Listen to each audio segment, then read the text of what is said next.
تابعی کہتے ہیں سعید بن عمر، وہ کہتے ہیں میں مسجد نبوی میں بیٹھا ہوا تھا اور حضرت ابو ہریرہ رضی اللہ تعالیٰ عنہ اور مروان بن حکم یہ دونوں مسجد نبوی میں موجود تھے، کیونکہ مروان بن حکم گورنر تھا اور جب کبھی وہ جاتا تھا تو حضرت ابو ہریرہ کو اپنی جگہ گورنر مقرر کر کے جاتا تھا.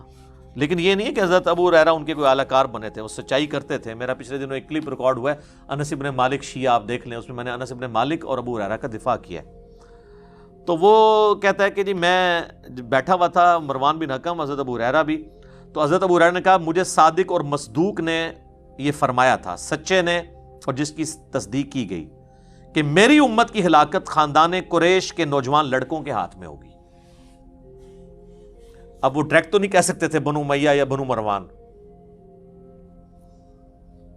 وہ تو مسند ابی یعلا کے اندر موجود ہے حدیث. حضرت ابو ہریرہ ہی روایت کر رہے ہیں کہ نبی علیہ السلام نے اپنی وفات سے چند دن پہلے خواب دیکھا کہ بنو حکم کے جو بندر ہیں وہ میرے ممبر کے اوپر کود رہے ہیں، اور پھر وفات تک حضور کو مسکراتے ہوئے نہیں دیکھا گیا، یعنی آپ اتنے دکھی ہوئے.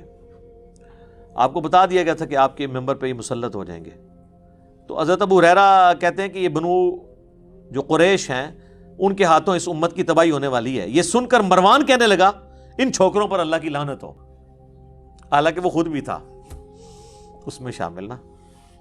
تو حضرت ابو ہریرہ نے فرمایا اگر میں چاہوں تو میں بنو فلاں اور بنو فلاں کا نام لے لے کر بتا سکتا ہوں کہ وہ کون ہے. ظاہر ہے وہی تھا نا حکمران، تو اب وہ نام لیتے تو پھر حضرت ابو ہریرہ بھی شہادت کے درجے پہ پہنچتے نا. تو وہ انہوں نے آخری درجہ اڈاپٹ کیا، اور یہ جائز ہے. یہ بعض لوگ جو تان کرتے ہیں نا حضرت ابو ہریرہ کے اوپر، بھئی آپ حضرت ابو ہریرہ کو حسین ابن علی تو نہ سمجھیں. مسلم شریف میں حدیث ہے کہ برائی کو ہو سکے تو ہاتھ سے روکو، ہاتھ سے نہیں روک سکتے تو زبان سے، نہیں تو کم از کم دل میں برا جانو. تو یہ حضرت ابو ہریرہ درمیان کے درجے میں تھے، زبان سے بھی کچھ بیان کیا اور دل میں تو ظاہر ان کو برا سمجھتے تھے. تو کہتے ہیں میں چاہوں تو فلاں فلاں بتا سکتا ہوں. راوی حدیث کہتے ہیں جب وہ لوگ شام کے حکمران بن گئے تو میں اپنے دادا اس سعید تابعی کے ساتھ بنو مروان کے پاس جایا کرتا تھا. تو میرے دادا جان جب ان کم عمر لڑکوں کو حکمران دیکھتے تھے تو کہتے تھے مجھے لگتا ہے یہ وہی لڑکے ہیں جن کا ذکر حضرت ابو ہریرہ کیا کرتے تھے. اچھا اسی حدیث کے اندر موجود ہے، وہ حدیث کا راوی کہہ رہا ہے. اور آپ بہتر جانتے تھے، یعنی وہ ان کا پوتا کہتا ہے سعید تابعی بہتر جانتے تھے کہ یہی وہ لوگ ہیں جن کے بارے میں. اسی کو سپورٹیو حدیث صحیح مسلم میں حضرت ابو ہریرہ کہتے ہیں کہ نبی علیہ السلام نے فرمایا تھا کہ قریش کا یہ قبیلہ میری امت کی اینٹ سے اینٹ بجا دے گا. قریش کا قبیلہ کون سا؟ بنو امیہ. تو نبی علیہ السلام سے صحابہ نے پوچھا کہ یا رسول اللہ آپ ہمیں کیا حکم دیتے ہیں؟ تو آپ نے فرمایا کہ میں امت کو یہ حکم دیتا ہوں کاش میری امت ان سے الگ رہے، اس سسٹم کا حصہ نہ بنے. لیکن یہ امت کی بدقسمتی ہے کہ وہ سسٹم کا حصہ بنی. تو یہ میرے بھائیوں آپ کو یعنی یہ پتہ چل گیا یہ لونڈے کون تھے، یہ بنو امیہ ہی کے تھے. ایون یہ جو ابن حجر اسقلانی نے فتح الباری میں انہی حدیث کی شرح کے اندر لکھا ہے کہ ان لونڈوں میں پہلا لونڈا جو ہے وہ یزید ابن معاویہ ہے. اب میرے بھائیوں اس کو میں کنکلوڈ کرتا ہوں. آخر میں یزید ابن معاویہ کے دفاع کے اندر جو کچھ وہ باتیں کرتے ہیں اور اس کے کچھ کالے کرتوت، 3 کالے کرتوت اس کے بتاؤں گا، اور 7 دوزخ کے دروازوں کی نسبت سے. سورہ ہجر میں ہے نا کہ دوزخ کے دروازے 7 ہیں. 7 جھوٹے دفاع جو بڑے بڑے کیے جاتے ہیں نا یزید کے بارے میں، وہ میں مختصراً کور کروں گا، اگرچہ میں پہلے کر چکا ہوں. اچھا میں یہاں پہ آپ کو ضمناً بتا دوں، کربلا کو آپ نے سمجھنا ہے تو 20 گھنٹے کم از کم چاہیے، یا آپ ڈائریکٹ اس پمفلٹ کو آپ پڑھ لیں. میری 3 نشستیں ضرور دیکھیں. مجلس نمبر 28، مجلس نمبر 63 اور مجلس نمبر 80، یہ 3 مجالس آپ دیکھ لیں. اور چوتھا ایک لیکچر ہے جس میں 100 کوسچنز ہیں، علی الاحسن نقوی نے مجھ سے 1 to 1 کیے ہیں، 157 A اور B. تو یہ آپ کو سارے معاملات انشاءاللہ تعالیٰ کلیئر ہو جائیں گے. اور یہ نہ سمجھیے گا یہ کوئی آج کا موضوع ہے، یہ شروع سے ہمارے ائمہ ڈسکس کرتے رہے ہیں. المصنف ابن ابی شیبہ میں باقاعدہ آخری چیپٹر ہے جنگ جمل صفین و نہروان کے اوپر، الگ سے چیپٹرز موجود ہیں. یہ کہتے ہیں نا سلف کا فہم دکھائیں کہ اس کو موضوع بنایا ہو. بھائی امام ابن ابی شیبہ جو بخاری مسلم کے استاد ہیں، اور مسلم میں 1500 حدیثیں ابن ابی شیبہ سے لی ہیں امام مسلم نے.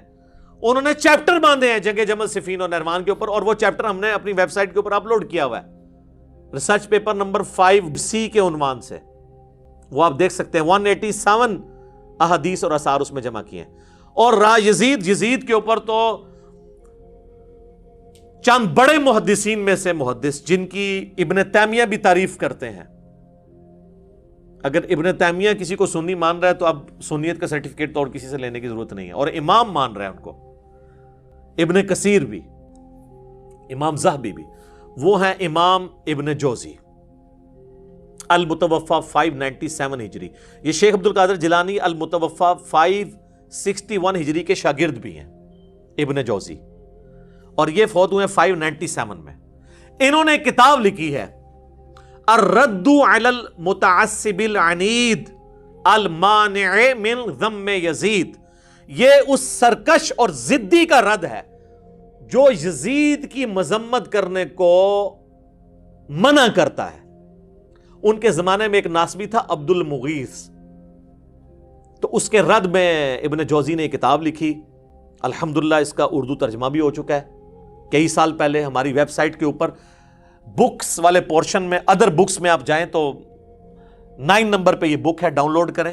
160 پیجز ہیں، اردو میں ترجمہ ہوا ہے، دیوبندیوں نے کیا ہے، شاہ نفیس اکیڈمی سے شائع ہوا ہے، اور وہ شاہ نفیس رحمہ اللہ تعالیٰ بڑے حسینی منہج کے تھے، جن کی ہم نے منقبت بھی ابو بکر عمر عثمان علی کی شان میں پڑھوائی تھی۔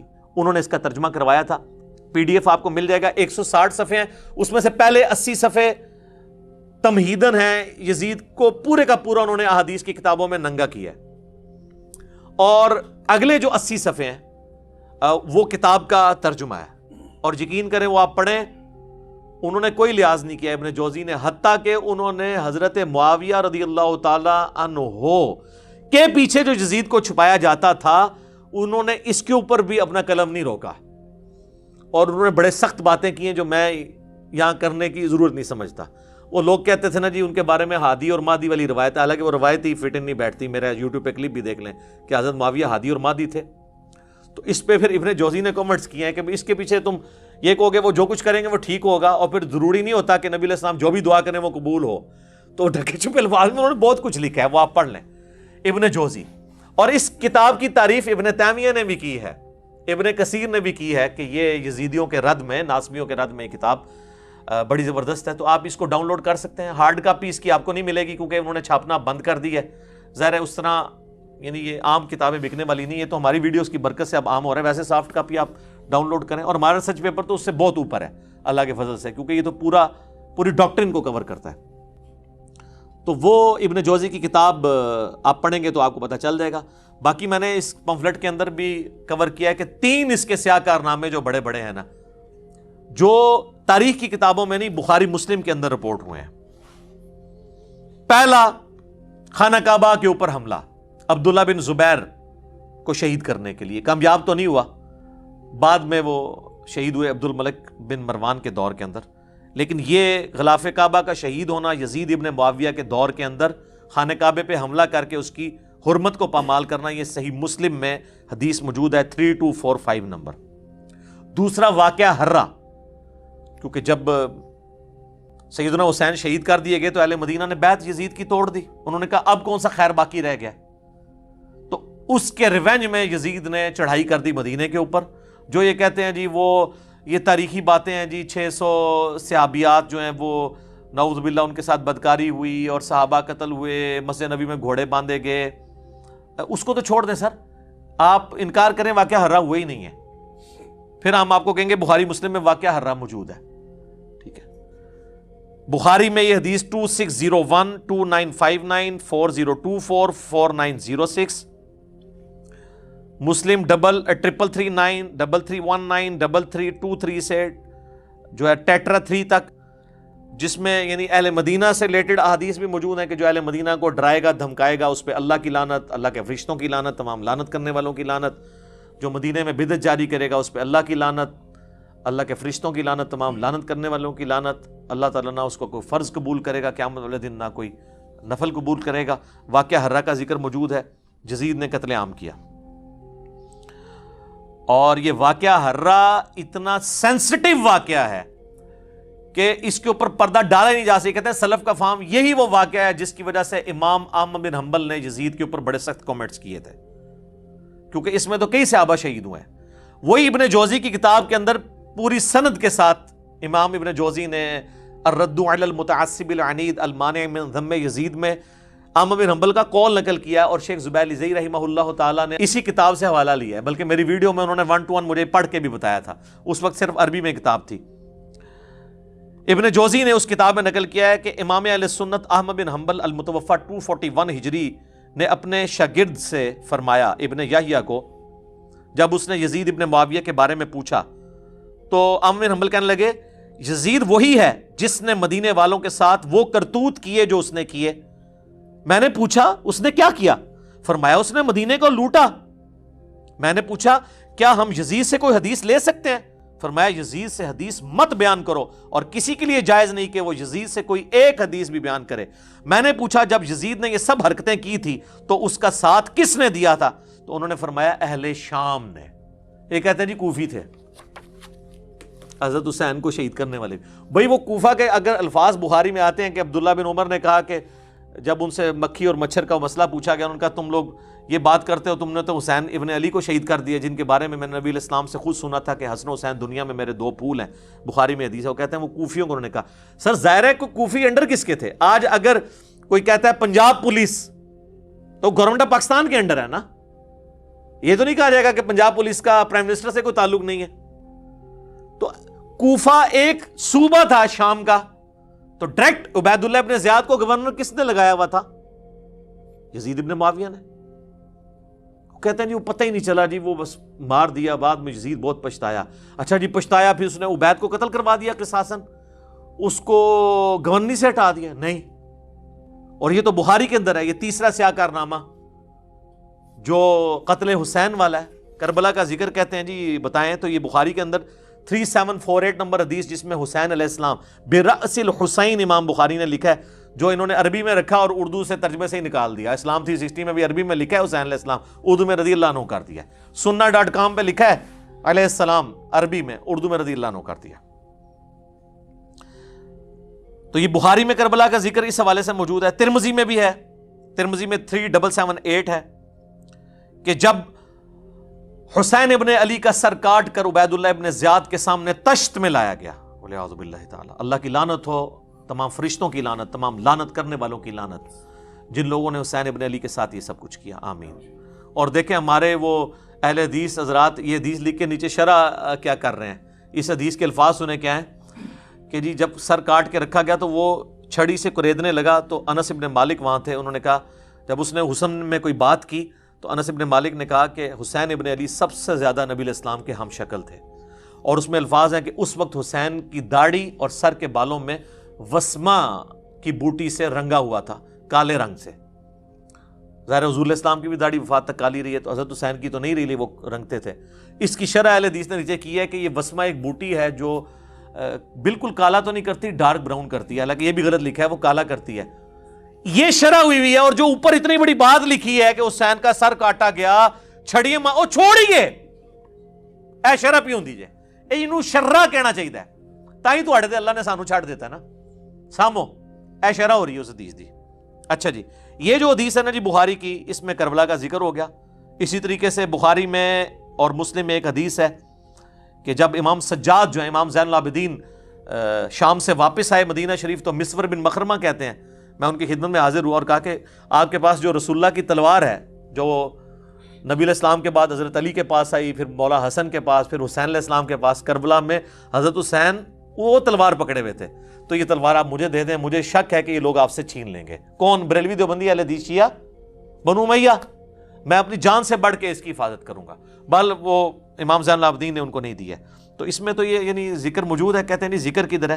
یہ 3 سیاہ کارنامے اور وہ جو جہنم کے 7 دروازوں کی نسبت سے 7 جھوٹے دفاع جو کرتے ہیں, وہ بھی میں آپ کو موٹے موٹے اس میں کور کر دیتا ہوں تاکہ یہ ایک جگہ ریکارڈنگ میں آ جائے.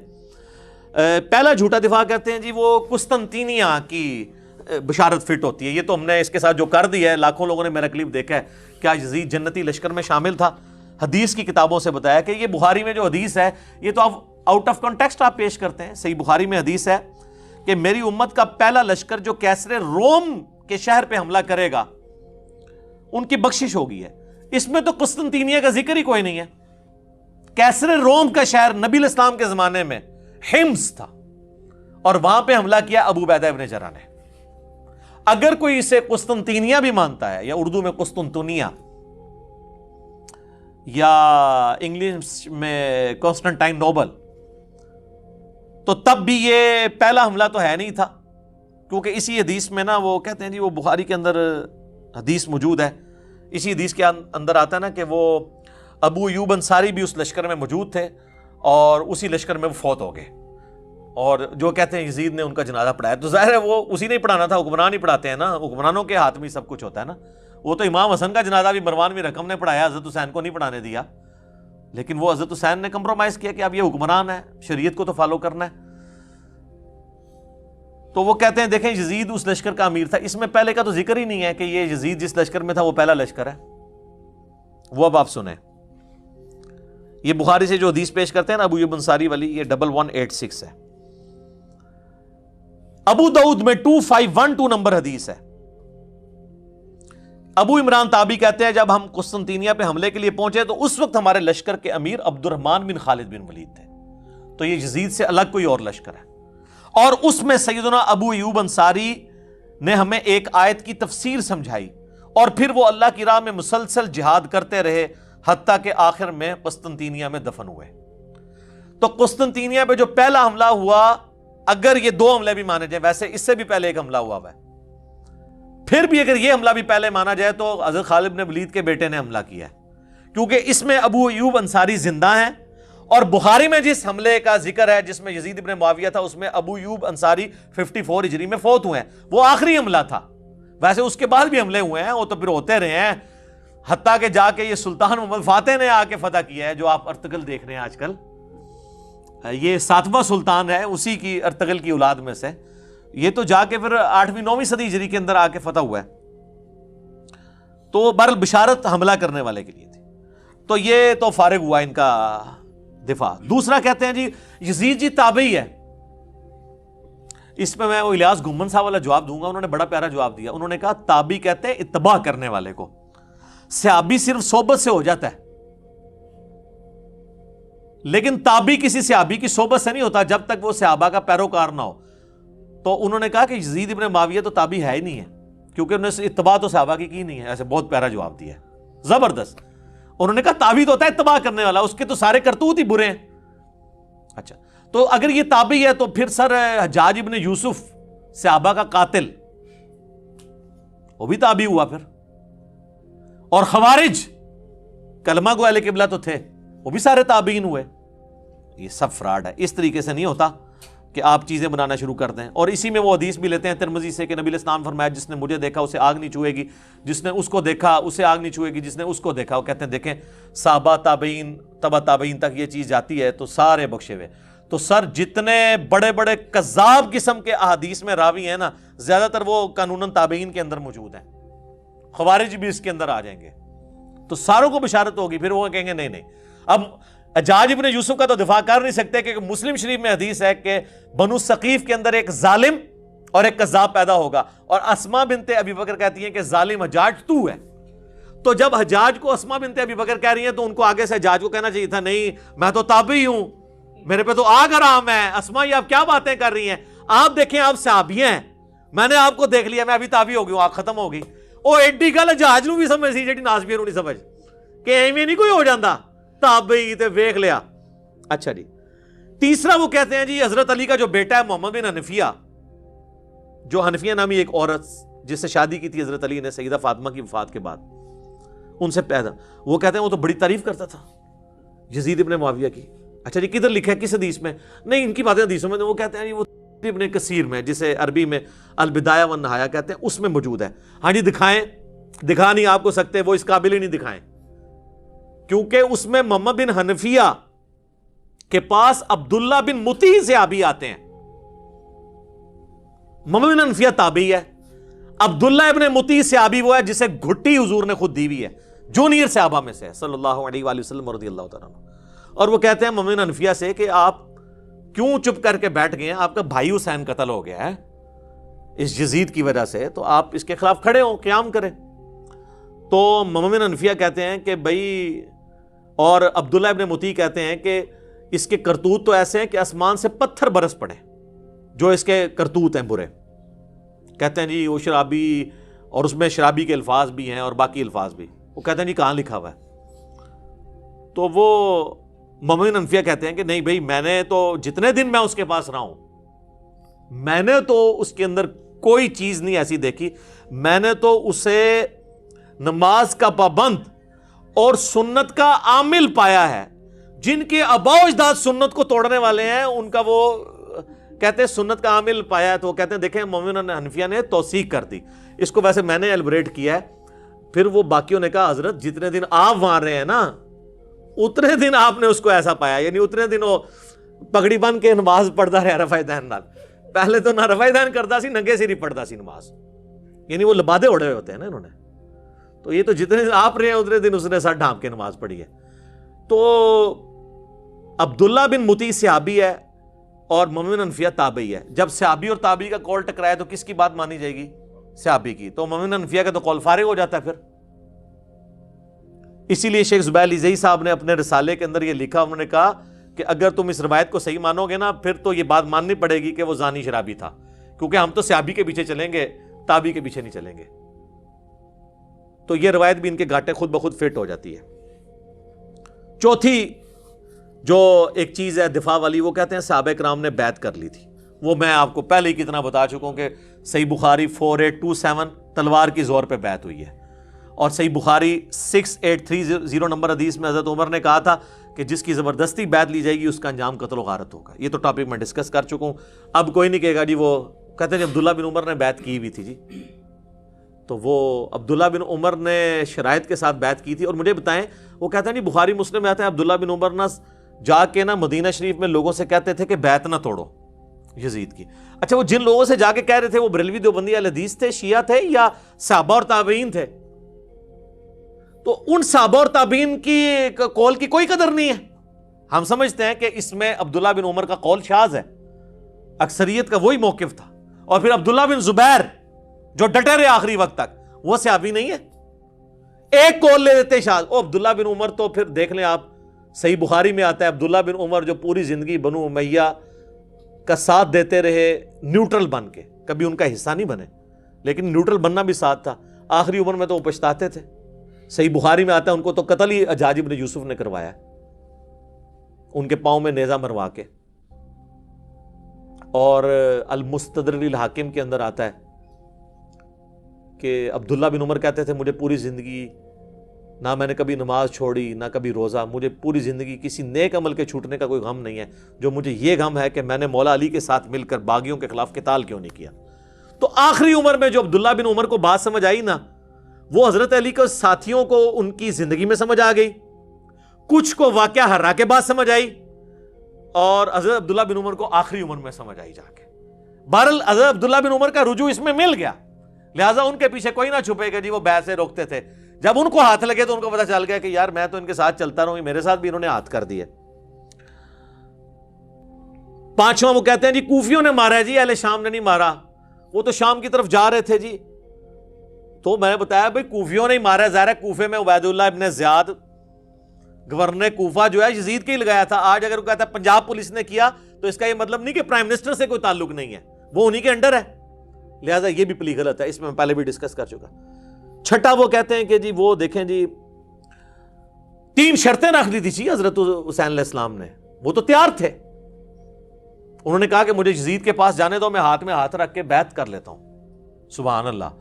اور سر یہ ہو جاتا تو عبید اللہ ابن زیاد نے لوڈیاں ڈالنی تھیں، اور اس نے کہنا تھا حضرت آپ کے ابا جان حضرت معاویہ رضی اللہ تعالیٰ عنہ پوری کوشش کر کے 4 سال جو کام نہیں کروا سکے کہ حسین سے بیعت لیں آپ کے لیے، میں نے دیکھے کتنا کارنامہ کر دیا ہے۔ تو یزید ابن معاویہ نے اسے اور نوازنا تھا کہ یار تو واقعی بڑا سمجھدار قسم کا میرا گورنر نکلا ہے، وہ کہانی وہ بنائیں جو فٹ ہوتی ہو، یا مجھے شام جانے دو یا واپس مدینے جانے دو یا مسلمانوں کی کسی سرحد پہ بھیج دو میں جا کے قتال کروں۔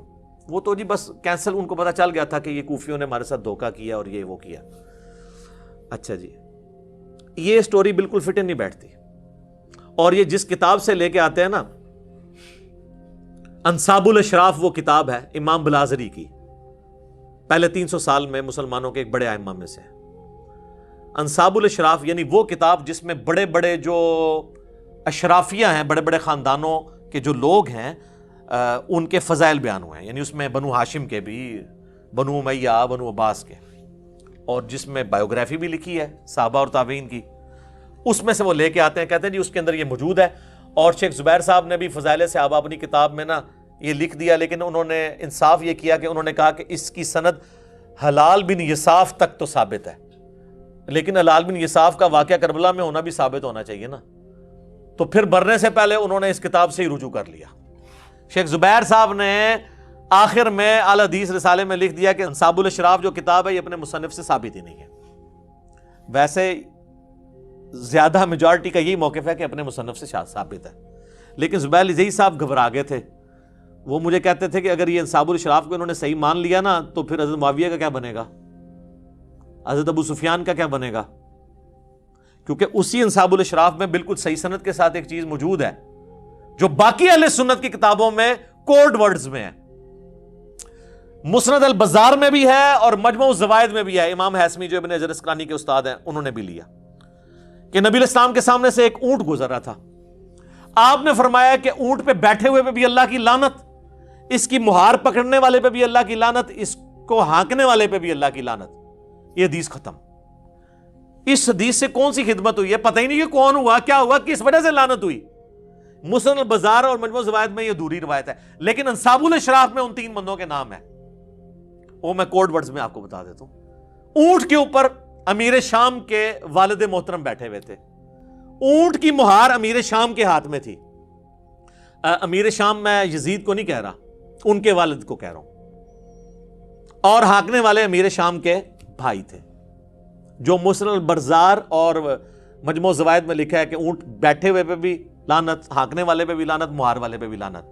تو شیخ زبیر صاحب کہتے تھے پھر اس روایت کو بھی صحیح ماننے. تو انہوں نے کہا حضرت معاویہ کو بچانے کا، ابو سفیان کو بچانے کا رضی اللہ عنہما طریقہ یہ ہے کہ اس کتاب سے اعلان برات کر. اب اس میں اور بھی بہت ساری روایتیں ہیں، ٹھیک ہے. یزید کے آباء و اجداد کے تابوت آگ میں ہیں، وہ ہم نہیں بیان کرتے آپ سے، ٹھیک ہے. اور بھی کافی ساری چیزیں. تو اس کتاب سے انہوں نے جان چھڑا لی کہ چھوڑو. تو لہٰذا آندہ کوئی 3 شرائط والی بتائے نا، ان کو کہ 3 شرائط والی کتاب مننی ہے اور اس طریقے نال ادھوری سند مننی ہے نے. تو مصنف ابن ابی شیبہ میں جو روایت ہے کہ حضرت عمر نے نعوذ باللہ دھمکی لگائی حضرت فاطمہ کو کہ میں تیرے گھر کو آگ لگا دوں، تو وہ ہم کیا کہتے ہیں کہ وہ زید بن اسلم جو ہے وہ حضرت عمر کا غلام جو ہے وہ اس وقت موجود ہی نہیں تھا وہاں پر جب یہ واقعہ ہوا تھا. وہ تو حضرت عمر کی غلامی میں بعد میں آئی. یہ سند منقطع ہے. تو اگر منقطع روایتوں کو حلال بن یساف کو ماننا ہے تو پھر آپ یہ بھی چیزیں ماننا شروع کر دیں. تو یہ ان کا ایک تھا. اور آخری دفاع ان کا پتہ کیا ہوتا ہے؟ وہ چھوڑو جی، یہ باتیں نہیں کرنی چاہیے. پہلے مقابلہ کرتے رہتے ہیں، جب بالکل ان کو سمجھ آتی ہے نا اوہ یہ کیا ہو گیا، تو پھر وہ آنکھیں بند کر لیتے ہیں جی یہ باتیں کرنی نہیں چاہیے. تو یہ جو اتنی دیر سے آپ ہمارے ساتھ بحثیں کر رہے تھے، یہ کیوں کر رہے تھے؟ یہ آج پوری دنیا میں جو باتیں شروع ہوئی ہیں میں نے کروائی ہیں. میں نے اشرف جلالی کو کہا ہے کہ وہ بکواس کرے، میں نے آصف الوی کو کہا ہے کہ وہ بکواس کرے، اور اب پورے ملک کے اندر جو ایک آگ لگی ہوئی ہے یہ میں نے تو نہیں کروائی ہے. تو وہ کہے کہ جی قیامت والے دن پوچھا نہیں جائے گا. تو قیامت والے دن تو سر پوچھا جائے گا. المستدرک للحاکم میں حدیث ہے کہ اگر کوئی شخص مقام ابراہیم اور حجر اسود کے درمیان، وہ جو دروازہ بھی اسی پورشن میں آتا ہے، پوری زندگی نمازیں پڑھتا رہے اور روزے رکھتا رہے، پھر بھی اللہ سے اس حال میں ملے مرنے کے بعد کہ اس کے دل میں ہم اہل بیت کا بغض ہوا، تو اللہ تعالیٰ اسے ضرور دوزخ میں داخل کرے گا.